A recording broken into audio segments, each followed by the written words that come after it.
Mwaramutse, uyu munsi nazindutse cyane,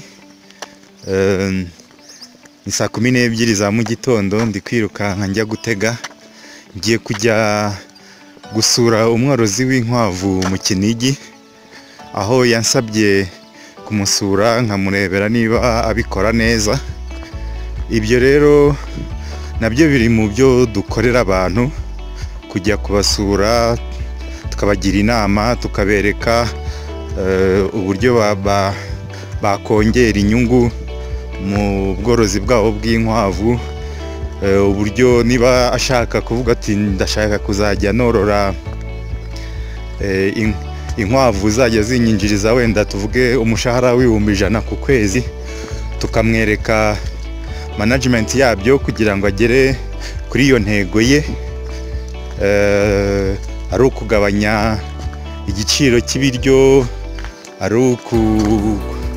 ukongera wenda umubare w'inkwavu, ari kugabanya igihe cyo kiri hagati yo kubyara no kubangurirwa. Ibyo byose izo management turazigukorera, hanyuma bigatuma intego yawe wifuza, inyungu wifuza kuzajya ubona uzibona. Ngaho rero ndagenda mbereka uko urugendo ruri kugenda rugenda. Murakoze.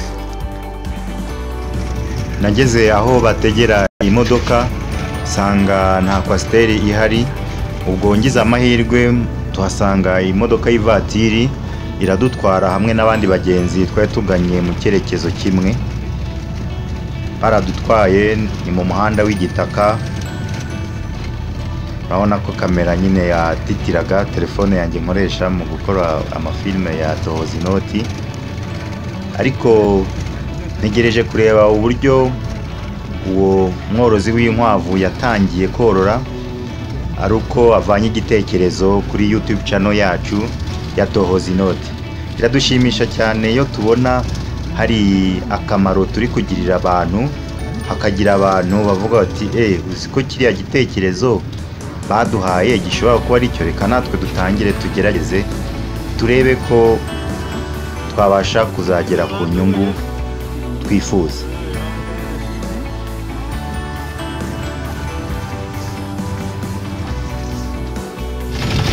Ivatiri yatugejeje kuri agence ya kwasiteri aho twayiteze nabwo, ubwo baduteze imodoka ya kabiri. Turi cyakomeza mu muhanda w'igitaka, murabona ko still kamera iracyatigira kubera imikuku.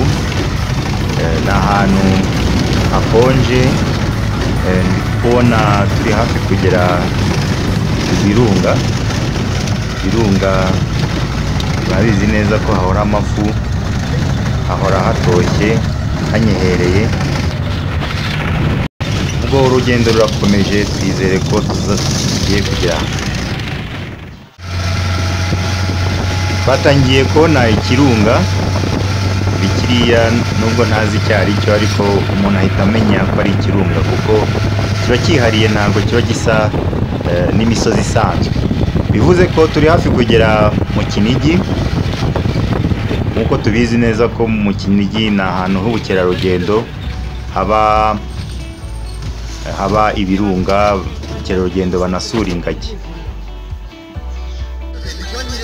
Ubwo kwasiteri yaje kutugeza muri gare ya Musanze, nibwo byadusabye gutega indi twegerane, yagombaga kutugeza mu Kinigi mu centre yitwa Ndabanyurahe. Ndabanyurahe rero ni izina nabajije inkomoko yaryo, bambwira ko kera abantu bagisorera umubiri ya 400, abakera barayizi, habaga abantu bategeye abantu bari kubasaba umusoro. Twegerane yangejeje mu gasantre ka Ndabanyurahe. Nahoze mbabwira ko hari abantu bategaga abantu babasaba ibyangombwa by'umusoro, bareba niba barasoze wa musoro wa 400. Ubu ndi kugenda n'amaguru njya guhura n'umubyeyi ngiye gusura, watangije ubworozi bw'inkwavu akuye igitekerezo kuri YouTube channel yacu ya Tohoza Inoti. Tohoza Inoti byaradushimishije cyane. Ubwo twageze mu bworozi bwe bw'uwo mubyeyi, murabona ko inzu ye ifite ibyumba 12 niho yororera. Ubwo yatangije inkwavu nawe nkeya kugira ngo arebe agerageze ko ubworozi bw'inkwavu bugira inyungu. Ibintu byose twasanze basa n'ababikora neza, usibye twa dukono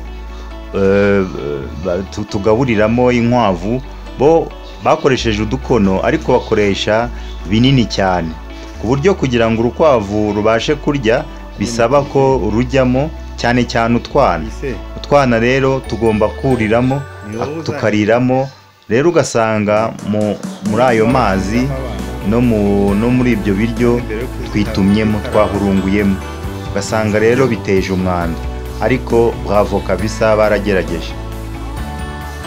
Nyuma yo kumarana amasaha nibura 2 tumugira inama y'uburyo yakosora ibyo atanoza, tumwungura n'ibindi atari asanzwe azi, nk'uko inkwavu ari byiza cyane kuzigaburira ibyatsi byumye kurusha ibyatsi bibisi, cyangwa se nibura akaba yagabura ibyatsi bihonze akaba ari byo agabura.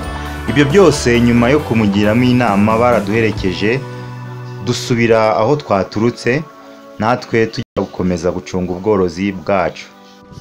Mu byo atari azi kwari uko inkwavu kugira ngo zikure neza zigaburirwa concentre.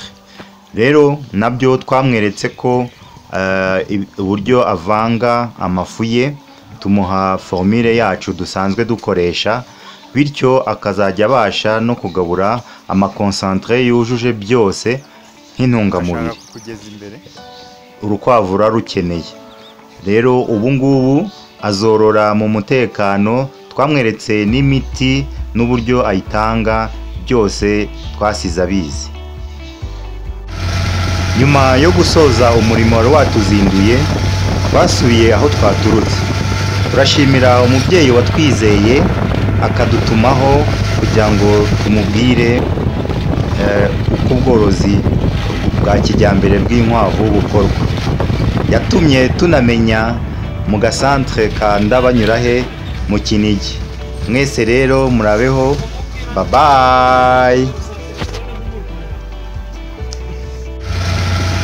Niba mukunda ibyo muri Tohoza Inoti dukora, mukore subscribe, mukore share na like. Niba mufite n'ibibazo mwifuza kumenya ibisubizo, mutubaze muri comment. Kandi mukomeze murebe amavideo yacu, munadufasha kuyareba yose kugira ngo wa mushinga wacu wa YouTube channel tuzabashe kukomeza neza.